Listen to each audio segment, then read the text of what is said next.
हम दोनों लोग तो हम चाहते थे कि शहंशाह का मर्डर हो जाए, लेकिन शहंशाह का मर्डर हो जाए हमारा नाम ना होए। तो मैंने हनीफ को सज़ा पड़ी थी, हनीफ को मैंने जेल से छुड़ाया, पैसा लगाया और छुड़ाने के बाद उसको जो शहंशाह का दबाव था कि उसको रहने नहीं देते थे, वो हमने दबाव ख़त्म किया और मैंने यहाँ पर शहंशाह के घर का ताला उसका हनीफ के घर का ताला खुलवाया और हनीफ को कहा तुम रहो, हम देखते हैं शहंशाह कैसे मारेंगे तुमको। हमारे साथ हैं रंजीत बहादुर श्रीवास्तव। जी नमस्ते। कुछ चीज़ें बाराबंकी में लोगों के दिमाग में रहती थी कि ये क्यों हुई, इसके पीछे क्या है, और आपसे अच्छा ये इतिहास बताने वाला कोई शायद अब आज के टाइम में है। अगर हम बात करें तो एक कहते हैं कि एक बड़ा चर्चित एक मर्डर था, जो छाया, बाराबंकी का जो छाया चौराहा है वहाँ के आसपास हुआ था, मिथिलेश जी का। मिथिलेश का मर्डर क्यों हुआ था? देखिए, मिथिलेश का हो चाहे शैलेश पाठक का हो चाहे धर्मपाल का हो या यहाँ पर सियाराम शर्मा का हो, यहाँ पर एक नामी गिरामी थे शहंशाह, उनके भाई का छप्पन वो मर्डर रहा हो, सर काट लिया गया हो। इस तरह की जो तमाम आपराधिक घटनाएं शहर में होती थी,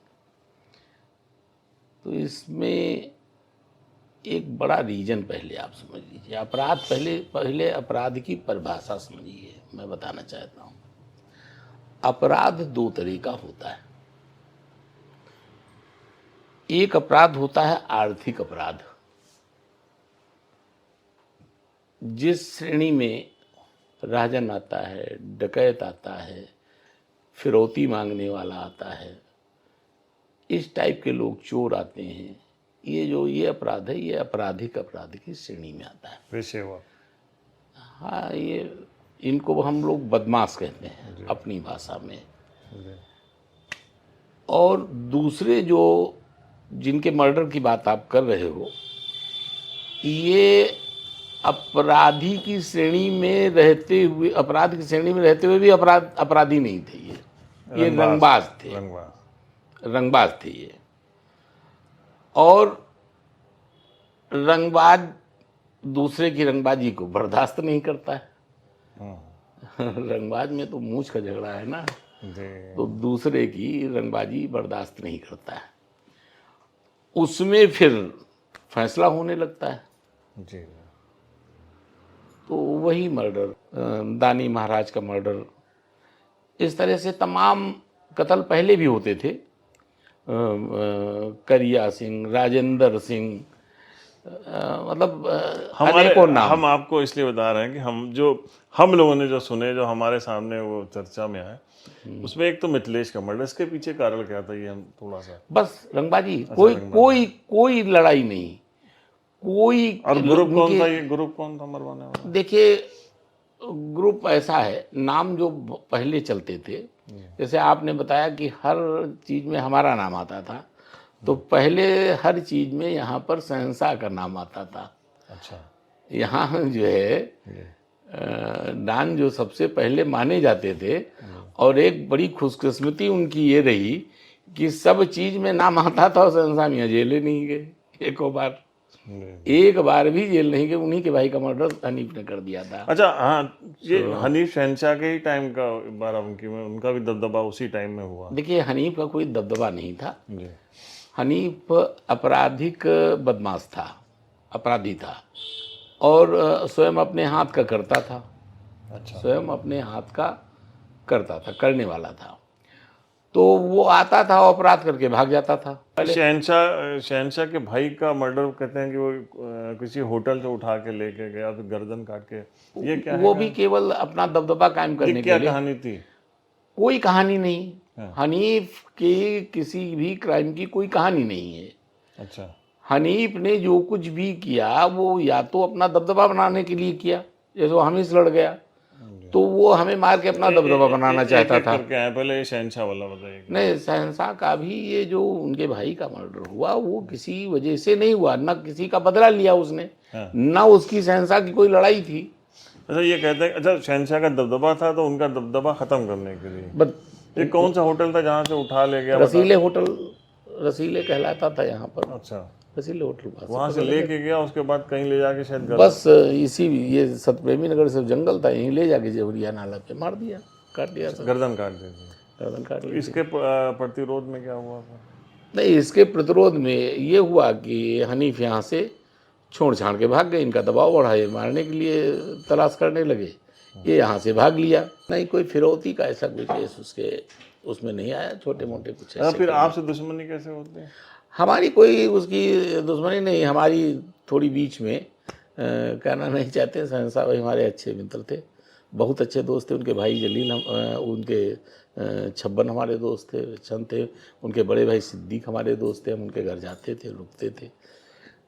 ठेकेदारी को लेकर थोड़ा सा मनमुटाव हमारा उनका हो गया, हालांकि हमारे उनके बीच में कोई गैंगवार नहीं हुआ, क्योंकि हम दोनों लोग तो हम चाहते थे कि शहंशाह का मर्डर हो जाए, लेकिन शहंशाह का मर्डर हो जाए हमारा नाम ना होए। तो मैंने हनीफ को सज़ा पड़ी थी, हनीफ को मैंने जेल से छुड़ाया, जेल से छुड़ाया, पैसा लगाया, और छुड़ाने के बाद उसको जो शहंशाह का दबाव था कि उसको रहने नहीं देते थे, वो हमने दबाव ख़त्म किया, और मैंने यहाँ पर शहंशाह के घर का ताला उसका हनीफ के घर का ताला खुलवाया, और हनीफ को कहा तुम रहो, हम देखते हैं शहंशाह कैसे मारेंगे तुमको। तो हमारी केवल मंशा इतनी थी कि ये यहाँ अगर टिक जाएगा तो शहंशाह का दिमाग हमारी तरफ से घूम करके इसके ऊपर चला जाएगा, और इसका दिमाग शहंशाह से बदला लेने में चला जाएगा। बहुत दिन तक बेचारा भागा रहा है तो ये गया भी, एक बार वहाँ पे ट्रांसपोर्ट पे इसने अटैक भी किया जा करके, लेकिन इत्तेफाकन शहंशाह थे नहीं, तो कैसा अटैक किया था? गया, वो घुस गया, गोली वोली चलाई, लेकिन ट्रांसपोर्ट बन गया? ट्रांसपोर्ट पे, भारत ट्रांसपोर्ट था, अच्छा। थे ही नहीं। एक बार यहाँ पे इनके आदमियों को घेरा, बम मारे हनीफ ने, तो उसमें भी लोग बच गए थे।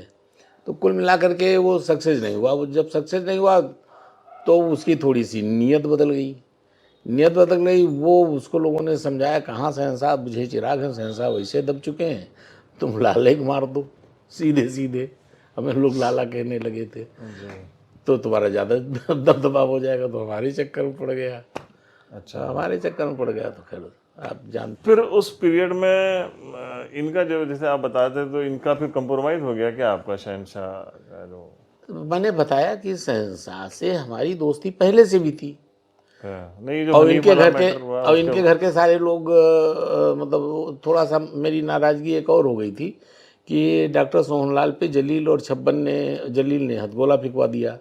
उनका एक हाथ देखा होगा आपने, सोहनलाल हो का गया था। जी। तो डॉक्टर सोहनलाल हमारे दोस्त थे, ये बात हमको बुरी लगी, और एक अटैक देवा रोड पर शहंशाह ने हमारे छोटे भाई रज्जू पे करवा दिया। तो खैर उसका बड़ा बुरा बदला हुआ, उसमें पुलिस ने भी बड़ा इंटरेस्ट लिया, चूँकि सब फरार क्रिमिनल थे, छोटे सेठ और अकरम वगैरह, तो उनके तो इनकाउंटर हुए, और गोगा वोगा वो सब नेपाल भाग गए। तो एक इन्होंने मेरे साथ वारदात की, और एक मतलब जो है उन्होंने डॉक्टर सोहनलाल को, दो बातें हमें बड़ी नागवार गुजरी। तो फिर थोड़ी दिली इच्छा इनसे नहीं थी, लेकिन फिर भी क्योंकि इनके परिवार के अन्य सदस्य हमारे मतलब मित्र थे, तो वो नहीं चाहते थे कि हम और ज़्यादा टकराएं। अच्छा, फिर बाद में मामला आप लोगों का इनका पैचअप हो गया? सुलह हो गई। जी जी जी। अच्छा, आपके टाइम में तो ये वर्चस्व वाली लड़ाई उस वक्त चलती रही, उसमें उसको ही लेके एक दूसरे के ऊपर अटैक तो होते थे? हाँ, ज़्यादातर तो आर्थिक कारण नहीं था। फिर वो चंद्रपाल द्विवेदी की एंट्री बाराबंकी कैसे होती है और आपसे देखिए, टकराव? चंद्रपाल द्विवेदी की एंट्री बाराबंकी ये हुई कि इन्होंने एक बहुचर्चित कत्ल किया। ओम प्रकाश गुप्ता से तो इनकी थी, इन्होंने एक बहुचर्चित कत्ल किया चौराहे पर, उन्नाव बग्गड़ महाराज का। और बग्गड़ महाराज बहुत नामी गिरामी उन्नाव के माफिया थे। उनका एक साला था नन्हा, क्रिमिनल था नहीं, बहनोई के कत्ल के बाद हो गया। उसने इनके ऊपर एक अटैक किया, आकर के अटैक किया बलरामपुर में, और वो पकड़ गया। मतलब जो है इत्तेफाकन लोगों ने चंद्रपाल को बता दिया कि मतलब ये, मैं यूनिवर्सिटी में पढ़ता था, कि ये जो नन्हा है इनका साला, ये रंजीत के साथ ही रहता है। अच्छा अच्छा। तो ये इत्तेफाकन मतलब उसमें हमें भी, लेकिन वो अकेले गया था, वो अकेले उसने गोली चलाई, तो हमारा कोई मतलब नहीं उठता था। इनका हमारा घर सीतापुर डिस्ट्रिक्ट हमारा भी है, हमारा भी डिस्ट्रिक्ट सीतापुर, हम 6-6 मील की दूरी में ओम प्रकाश गुप्ता हम लोग सब लोगों के घर पड़ते हैं। तो ये वहाँ से इन्होंने समझ लिया लखनऊ सेफ नहीं है, लखनऊ सेफ नहीं, नन्हा पकड़ गया, छूट भी गया, और दूसरे हमारा नाम आ गया कि रंजीत का दोस्त है। तो ये बाराबंकी नौकरी में थे ही, इनकी पत्नी का ट्रांसफ़र करा लिया, उस बहाने यहाँ चले आए। अब हमारा घर बाराबंकी था ही, हम भी यहीं आ गए। ठेकेदारी के विवाद में ही हमारे इनसे कुछ टेंडरबाजी में कहासुनी हो गई, झगड़ा हो गया, और एक कारण और भी रहा, एक छोटा बच्चा था यहाँ हसनैन, हमारे सामने कुछ उसको उन्होंने थप्पड़ मारा, हमें जाति बर्दाश्त नहीं होती, हमने इनका हाथ पकड़ लिया, वो इनको और बुरा लग गया। ये छोटे छोटे कारण हैं। तो वहीं से फिर आपके इनके बीच में कहा जाता है कि जब जो इनकी हत्या हुई, इनके ऊपर 2-3 हमले हुए, वो आपने हर बार करवाए, और जो इनकी हत्या हुई उसमें भी आपका हाथ रहा। अब भी आपको हो गया, आप हमसे पहले तो हमारे गवाह का सतीश पांडे के इंटरव्यू ले चुके हो, उसने क्या कहा, उसने तो मेरी क्लीन चिट दे दी, ये इन्होंने तो कुछ नहीं कराया है, तो मुखबरी कर देते थे। हमला उन्होंने कहा हमला आप ही करवाते थे हर बार। अरे कह दिया होगा, मुखबर यही होता है, मुखबरी तो यही होती है ना, कि हमने बता दिया जाओ चले जाओ, तुमने कह दिया हमला करवा दिया, तो हमने किया तो नहीं ना। अच्छा, इतने हमले करवाए, बच गए आप, जो भी हुआ, हर बार बच कैसे गए? नहीं वो तो कहा जाता है कि पॉलिटिकल संरक्षण। नहीं वो तो हम कैसे बच गए। जी। एक बात स्पष्ट हो गई, वो हमारा विरोधी कह रहा है और मैं भी कह रहा हूं, मैं किस घटना में रहा, कोई बताएगा? कहा जाता था कि जितने बाराबंकी में उस वक्त जितने लड़के कोई भी कांड करके आते थे, किसी का मर्डर करके आते थे, कुछ सबका शेल्टर आप ही देते थे। भाई कोई आ जाएगा हमारे पास, बदमाश पैदा करना आपका काम था। देखिए बदमाश पैदा तो खैर उसकी माँ करती है हम तो करते नहीं, लेकिन ये है कि जिसको शौक होता है उसको 2-3 चीज़ें मिल ही जाती हैं, और वो देने वाले हर जगह थे। देखिए वो लड़के रंगबाजी मतलब शुरू करते हैं, तो उनको क्या ज़रूरत होती है, जी। कट्टा दे दो, 5 कारतूस दे दो, बहुत ज़्यादा मोटरसाइकिल दे दो, 2-4 हज़ार 5,000 रुपया दे दो, बढ़िया जूते खरीद दो, कपड़े सिलवा दो, इतने तो ज़रूरत है। और उसके बदले में उनको 5 लोगों को भेज के चाहे जिसको चाहे जो कुछ करवा लो, इतना ही मामला होता है। तो जाहिर सी बात है जो आदमी थोड़ा बहुत वो करेगा। अच्छा, ये बताइए ना कि आप उनको संरक्षण देते थे मान लीजिए, लेकिन जब भी कोई भी जो डॉन कहलाता है उसके ऊपर राजनीतिक संरक्षण जरूर रहता है। हर बार मामला हुआ आपको कहा जाता था कि बहुत सारे देखिए हाथ एक चीज़ आपके मैं ऊपर बता हैं। दूं आपको, ये एक हाथ की ताली नहीं है, और ये तमाम तरह से सिद्ध हो चुका है पूरे हिंदुस्तान के अंदर कि हर अपराधी को राजनैतिक संरक्षण है।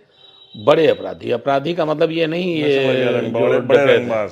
हाँ बड़े रंगबाज का मतलब जो है उनको राजनीतिक संरक्षण है, और उनसे राजनीतिज्ञों को फायदा है। किसने नहीं सुना होगा कि बूथ कैप्चरिंग होती है, किसने नहीं सुना कि मतपेटियाँ छीन ली जाती हैं, किसने नहीं सुना कि वोट धमकाया जाता है, किसने नहीं कहा पोलिंग खाली करा ली जाती है। तो ये कौन करेगा? साधु महात्मा करेगा जो माला जपता है, अपराधी तो करेगा। तो जब हम तुम्हारे लिए पेटी छीन लाएंगे, हम तुम्हारी बूथ खाली करा देंगे, हम तुमको वोट दिलाएंगे, तुमको जिताएंगे, और फिर जन समर्थन भी होता। देखिए रंगबाज के पास जनता भी होती है, इसलिए कि तमाम लोगों को सुना होगा कि वो फलाने गरीबों की मदद करते थे। कौन कौन से बाराबंकी के पॉलिटिशियन आपके बहुत करीब कौन रहे? नहीं रहा आप ये बताइए? जैसे बड़े लोगों में बड़े लोगों में ठाकुर गजेंद्र सिंह को ले लीजिए, आप पंडित श्यामलाल वाजपेयी को ले लीजिए, आप स्वयं बेनी प्रसाद वर्मा को ले लीजिए, अच्छा, भाई डॉक्टर सोहनलाल, हम दोनों लोग मतलब जो है उनके। तो आप किसका नाम लेना चाहते हैं? आप पुत्तू अवस्थी ले लीजिए, आप संग्राम सिंह का ले लीजिए, आप किसका नाम लेना चाहते हैं? जिसका नाम आप बताइए, और जिसके मैं वो तो बहुत लोग नहीं, बहुत लोग हैं, आप ये बता दीजिए कि किसने हमें संरक्षण नहीं दिया और हमने किसकी मदद नहीं की, हमने किसकी मदद नहीं की। आखिर में एक नाम छोड़ दिया आपने, अरविंद सिंह को। नहीं, गोप तो हमारे छोटे भाई हैं गोप हमारे संरक्षणदाता थोड़ी हैं। लेकिन बेनी बाबू जो आपने कहा, तो उनके तो आप विरोधी रहे हैं बहुत बार। ना, कौन कहता है? देखिए, बेनी बाबू हमारे विरोधी हुए तब जब संग्राम सिंह का मैंने साथ दे दिया, और संग्राम सिंह उनके विरोधी थे। देखिए, डॉक्टर सोहनलाल पर जब यहाँ पर बीके सिंह ने फायर कराया, कप्तान थे, और मतलब एनकाउंटर होना चाहता था उनका, तो तब डॉक्टर सोहनलाल तो बेनी के आदमी थे, कोई झूठ तो नहीं है। और डॉक्टर सोहनलाल का मैं जिगरी दोस्त था, ये भी झूठ नहीं है। जी। तो अगर डॉक्टर सोहनलाल बेनी प्रसाद अनंतराम जायसवाल के प्रिय थे, तो रंजीत बहादुर अप्रिय कैसे हो गए? ये बिगाड़ बाद में हो गया आपके। ये केवल एक चुनाव यहाँ का, संग्राम सिंह का इनका आमने सामने का फंस गया, मैं संग्राम सिंह की तरफ चल गया। आपके चुनाव में भी तभी खिलाफत की ना उन्होंने एक बार। जब दुश्मनी हो जाएगी तो सभी कुछ होगा। अच्छा, सोहनलाल, डॉक्टर सोहनलाल ने भी बहुत सारे मर्डर कराए बाराबंकी, कहा जाता है, इसमें सच्चाई कितनी थी? जैसे हमारे लिए कहा जाता है वैसे उनके लिए कहा जाता। जी। अब सवाल ये उठता है कि कहीं चंदौली का आ गया, मान लिया। अभी आपको एक केस याद होगा, चंदौली का एक सिराज था, टिकरा का छब्बन था, ओम प्रकाश था, तो ये लड़के सब उनके यहाँ पलते थे। तो जाहिर सी बात है कि अगर वो अपना काम करके आते थे और सोहनलाल उनकी मदद करते थे, तो सोहनलाल का काम पड़ जाएगा तो वो नहीं फिर करेंगे। उनका मर्डर हुआ, बड़ा ब्रूटली मर्डर हुआ था। नहीं, ब्रूटली मर्डर तो कुछ यहाँ के गुमराह बच्चों ने कर दिया, उनकी वो स्थिति नहीं थी। आंखों तो से वो दिखाई, उनका टाइम निकल चुका था। आंखों से दिखाई नहीं पड़ता था, उठ के बैठ नहीं पाते थे। इत्तेफाक से उनका जब मर्डर हुआ था, सूचना मिली तो सबसे पहले वहाँ मौके पर पहुँचने वाले हम ही थे। हम जब गए तो देखा कि वो उनके हाथ में पेन था, और उस टेबल पे जिस पे वो पेशेंट देखते थे उस पे ऐसे पड़े तो पूरा भेजा उनका दीवार से चिपका हुआ है। चाहे जैसे मुझे मारते, लगा सटा के मार दिया गया। चाहे जैसे मारते। एक आप ये बताइए, जो व्यक्ति दिखाई जिसको न देता हो, और वो व्यक्ति जो स्वयं उठ ना सकता हो, वो वहाँ पे एक लेडी बैठी थी जो अपनी दवाई का पर्चा, शायद पेन इसीलिए उसके हाथ में था, वो अपना दवाई लिखाने के लिए आई थी। अच्छे डॉक्टर भी थे वो। जी। और यहाँ के 2-4 लड़के गए, उन्होंने अपना मार दिया। अब चाहे जैसे मार दिए, अब ऐसे आदमी को मारने में क्या है?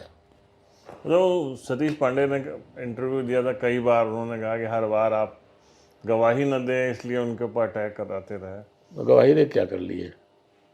तो केसेस में कैसे बच गया? देखिए, ऐसा होता उनका कहना है था कि अदालत में पूरी सेटिंग आपने कर ली है, बता के। अच्छा, एक चीज़ मैं आपसे पूछूं, मैं मौके पे नहीं हूँ, आप ही कह रहे हो कि मैंने मुखबरी की, और तुम हमको नामजद भी किए हो कि इन्होंने ही गोली मारी, तो दोनों कंट्राडिक्टरी हो गए कि नहीं हो गए? बात तो एक करोगे ना। जी। या तो कहो हमने मारा, वो तुम आज भी कबूल नहीं रहे हो मुकदमे छूटने के बाद भी, तो इसका मतलब हमने नहीं मारा। तो जब हमने मारे नहीं तो सजा कहाँ से अब होगी? मरवाया, उसके लिए आप प्रूव करो भाई। मरवाया तो लिखवाते कि मरवाया, तो 120 भी लगवाते, अच्छा, उसमें डायरेक्ट आपको accuse- डायरेक्ट नामजद कर देते। तो रंजीत ने निकाला, रिवाल्वर ने ठोंक दिया। तो रंजीत जब थे ही नहीं तो सजा कहाँ से पड़ अच्छा, जाएगी? मारा कभी किसी को आपने? हम काहे मारेंगे? जरूरत पड़ी किसी को मारने? अरे भाई, जब आप कह रहे हो कि लड़के पालते थे तो कट्टे लेकर के तो चले जाते थे बेचारे। नहीं, कभी ऐसा नहीं हुआ कि गुस्सा लगा उड़ा दिया रख के? हमारे इतनी गुस्से नहीं आती। आता था तब क्या करते थे? आता था तो कोई ना कोई पूछ लेता था कि हमें क्या करना है, तो बता देते जाओ। अच्छा, ये बताइए, आप जो कहे जाते हैं कि इतने बड़े डॉन के आप गुरु हैं, तो ये रिश्ते कैसे जुड़े थे? देखिए, ये यूनिवर्सिटी में बबलू पढ़ते थे, यूनिवर्सिटी में मेरा अच्छा दबदबा था, और ये काल्विन के छात्र थे, यूनिवर्सिटी सामने थी। तो हमारा चूंकि नाम था, तो लड़के जैसे यहाँ मिलने आते थे वैसे वहाँ मिलने आते थे। उनमें ये भी थे, छोटे थे, और वहाँ से जो सिलसिला इनका हमारा मिलना चालू हुआ, तो जब मैं बाराबंकी आ गया तो यहाँ भी आने लगे। लेकिन ये दान बाद में बने। अच्छा, अंत में एक बात बताइएगा एकदम निष्पक्ष, सही सही।